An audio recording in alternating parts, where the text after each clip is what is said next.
તેણે વર્ષ 2018માં એક ગરીબ પરિવારના બાળકની હત્યા કરી હતી અને આરોપી માનતો હતો કે પોલીસ તેના સુધી કોઈ પણ ભોગે પહોંચશે નહીં, કેમ કે તેણે કોઈ પણ પ્રકારનો પુરાવો છે તે હત્યા કર્યા બાદ છોડ્યો નહોતો। જો કે પોલીસના પાસે જ્યારે આ ઘટના આવી હતી ને ત્યારથી પોલીસ કામે લાગી હતી અને અંતે 8 વર્ષ બાદ કેવી રીતે રાજકોટ ક્રાઇમ બ્રાન્ચ આ હત્યારા સુધી પહોંચે છે તે મામલે જ વાત કરવી છે।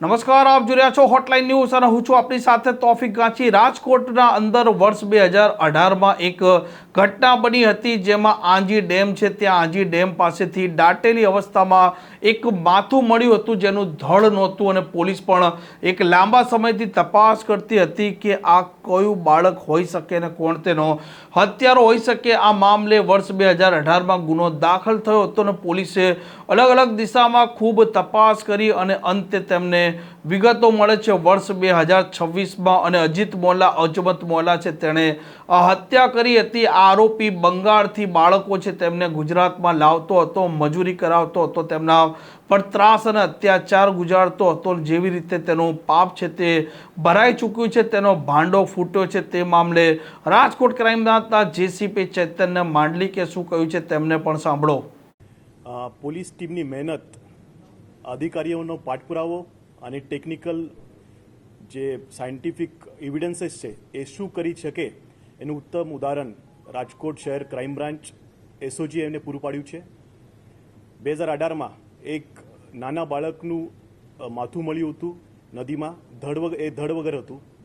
8 વર્ષ સુધી પોલીસ જવાનો સતત મહેનત કરતા રહ્યા અને 2025માં અમને પહેલી લીડ મળી કે એક જે એસઓજીની ટીમ, એસટીની ટીમ છે, જ્યારે એક જગ્યા રેડ કરવા ગઈ એમને ઇન્ફોર્મેશન મળી હતી કે એક લેબર કોન્ટ્રાક્ટર છે એ નાના બાળકોને બાંગ્લાદેશ અને વેસ્ટ બેંગોલથી લઈ અહીંયા ચાંદી બજારમાં એમના પાસે મહેનત કરાવે છે, બાળમજૂરી કરાવે છે।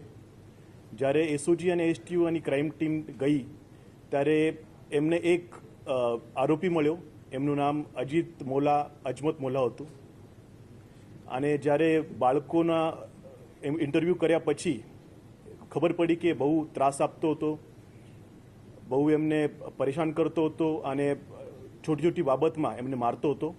એમની એમો એ હતી અજમત મોલ્લાની, એ બેંગોળમાંથી એમના પેરેન્ટ્સને કહી 8,000 રૂપિયા, ફક્ત 8,000 રૂપિયા આપી બાળકોને અહીંયા લઈ આવતો હતો અને એમને બહુ મહેનત કરાવતો હતો, ત્રાસ કરાવતો હતો અને બાળમજૂરી કરાવતો હતો। એના સાથે સાથે એ છોકરો ભાગી ન જાય એ માટે એને વિવિધ પ્રકારના ત્રાસ આપવામાં આવતા હતા અજિત મોલ્લા દ્વારા।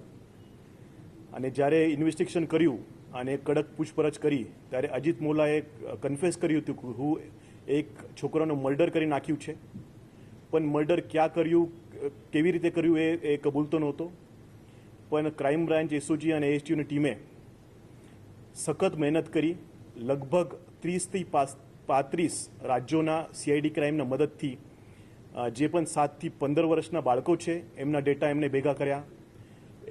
એ ભેગા ડેટામાંથી કોણ આ બાળક હોઈ શકે અને એમાંથી મિસિંગમાંથી કોણ મળી ગયું છે, કોણ પરત આવેલ નથી એ ડેટા ચકાસ્યા।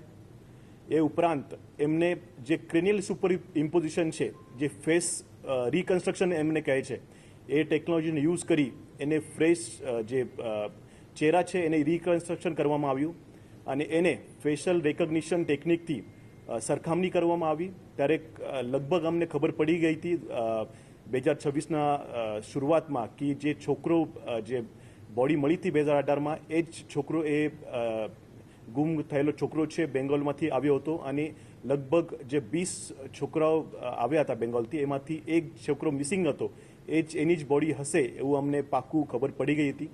પછી 2018માં જે સેમ્પલ લીધા હતા એમાંથી જે ડીએનએ એક્સટ્રેક્શન હતું એ બહુ ડિફિકલ્ટ હતું, પણ એફએસએલ ટીમનું હું વિશેષ આભાર માનું છું કેમ કે અમને જે એફબીઆઈ ટેકનોલોજી યુઝ કરે છે એ ટેકનોલોજી યુઝ કરીને ડીએનએ એક્સટ્રેક્શન કર્યું હતું અને ડીએનએ એક્સટ્રેક્શનમાંથી એ છોકરાનું એના પેરેન્ટ્સ સાથે ડીએનએ મેચ થઈ ગયું હતું। તો એ ખબર પડી ગઈ હતી કે એ છોકરો જે મરી ગયું હતું એ બંગાળમાંથી આવ્યું હતું અને એક જે 20માંથી એક મિસિંગ છે એ છે એ છોકરો હતો। એના પછી અજમત મોલ્લાની વિશેષ પૂછપરછ કરતા એને કબૂલ્યું હતું કે એ છોકરો મસ્તી કરતો હતો અને પરત જવાની પૈસાની માંગણી કરતો હતો પરત જવા માટે, એટલે ગુસ્સો કરી એને બહુ માર્યો હતો અને મારતા મારતા મરી ગયો હતો. પછી મેં એક કોથળામાં ભરવાની કોશિશ કરી હતી, પણ આખી બોડી કોથળામાં ન આવતા એને ધડથી જે શરીરથી એ માથું જે અલગ કરી નાખ્યું હતું. અને બીજું પણ એનું પર્પઝ હતું કે માથું અને ધડ અલગ થઈ જાય તો બોડીની ઓળખાણ ન થાય અને કોણ મર્ડર કર્યું, કોનું મર્ડર થયું એ ખબર ના પડે, એના માટે એને એ કૃત્ય કર્યું હતું. અને જ્યારે અમે એમને પેરેન્ટ્સના કોન્ટેક્ટ કર્યો તો એકદમ ગરીબ ઘર પરિસ્થિતિ હતી એમની, અને એમને બહુ મહેનત કરી નથી, કેમ કે છોકરા જે એમને મોકલ્યા હતા 8,000 માટે એને મોકલ્યા હતા, અને ગરીબ પરિસ્થિતિના કારણે બહુ જગ્યાએ ઓળખાણ ન હોવાના કારણે એ જેવી રીતે ટાઈમ જતું કે ભૂલી ગયા હતા. પણ રાજકોટ ક્રાઇમ બ્રાન્ચે 8 વર્ષ પછી એ ગુનાને ઉકેલ્યો છે, અને હું Rajkot ACP crime, SOG team અને H2 ટીમ એને બહુ બહુ અભિનંદન આપું છું. અને 8 વર્ષ જૂનો ગુનો ડિટેક્ટ કર્યો એ બદલ ટીમને અભિનંદન આપું છું. છે એ પહેલાથી જ વિકૃત માનસિકતા ધરાવતો હતો, કેમ કે એના ઉપર 2 ગુના અગાઉથી અમે દાખલ કર્યા હતા, અને એક ગુનામાં એને અનૈસર્ગિક જે અત્યાચાર હતો, અનૈસર્ગિક અત્યાચાર એક બાળક સાથે કર્યો હતો, એના પણ ગુનો એના વિરુદ્ધ દાખલ થયો હતો, અને પહેલાથી જ વિકૃત માનસિકતા ધરાવે છે. અને એ છરી વડે માર્યું છે કે સ્ટીક વડે માર્યું છે એનું ઇન્ટરોગેશન ચાલુ છે, અને વધારે ઇન્ફોર્મેશન મળશે તમને આપવામાં આવશે.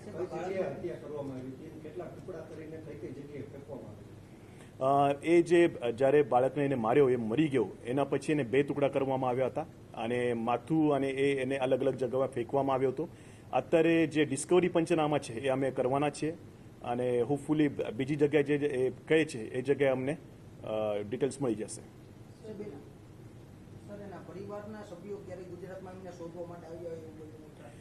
એ બહુ ખરાબ પરિસ્થિતિ છે, એમની પરિસ્થિતિ હતી. એ પોતે આવવા માંગતા નહોતા, પણ એમના પાસે આવવાના પૈસા પણ નહોતા, પણ ડીએનએ માટે એમની જરૂર હતી, ડીએનએ માટે. એટલે ક્રાઇમ બ્રાન્ચના ટીમે એમને આવવા જવાનો ખર્ચો આપી પોતાના ખર્ચે એમને ગુજરાત લઈ આવ્યા હતા, અને પછી એમને ફરીથી ડીએનએ ટેસ્ટ પછી એમને મૂકવામાં પણ આવ્યા હતા.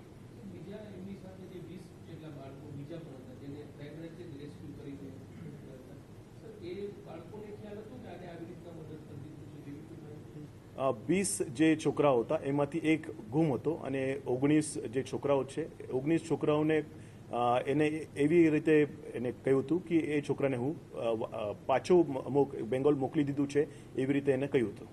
સર, જે આરોપી છે બાળકોને કેટલા ટાઈમથી મજૂરી માટે ગુજરાતમાં કે રાજકોટમાં લઈ આવતો? એ ઘણા બધા વર્ષોથી 2025 સુધી એ લગભગ 10 થી 12 વર્ષથી એ બાળ મજૂરને મજૂરી કરાવતો હતો.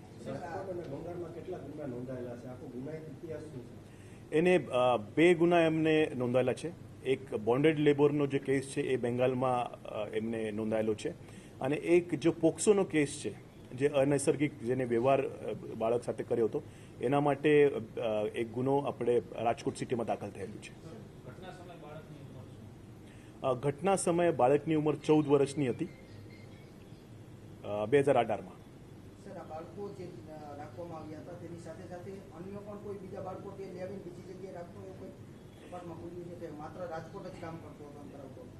રાજકોટ એ પોતે રહેતો હતો એમના સાથે, અને અલગ રાજકોટમાં જ 20 છોકરાઓ એને લાવ્યા હતા, અલગ અલગ છોકરાઓ એને લાવ્યા હતા, અને એમાંથી 19 છોકરાઓ ક્રાઇમ બ્રાન્ચે તે વખત મુક્ત કરાવ્યા હતા, અને એક બાળક જે હતું તો મિસિંગ હતું.